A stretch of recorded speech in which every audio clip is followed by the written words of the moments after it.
La première fois que j'ai vu cette œuvre-là, ça a été un choc. J'étais très étonné de constater qu'une œuvre aussi vieille pouvait avoir ce degré de réalisme à la limite du supportable. La position de la main avec les doigts crispés, les muscles tétanisés par l'agonie. Une peau absolument lacérée de tous les côtés.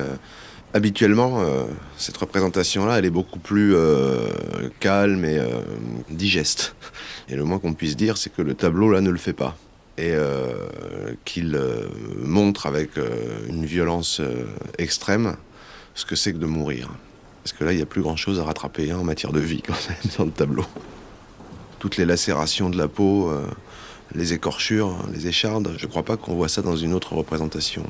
Le seul élément solennel, c'est le personnage qui est en bas à droite, avec son agneau et son index tendu, qui désigne la scène, comme si lui voulait montrer que les choses écrites sont en train de s'accomplir et que tout est normal et que voilà, il a une espèce de solennité calme que n'a pas le Christ sur la croix.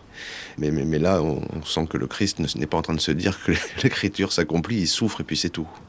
C'est l'histoire d'un Dieu qui se fait homme et qui fait l'expérience réelle de l'humanité. Cette dualité, elle est assez au cœur de la définition de l'homme, hein. L'aspect spirituel et puis l'aspect charnel, l'aspect complètement animal.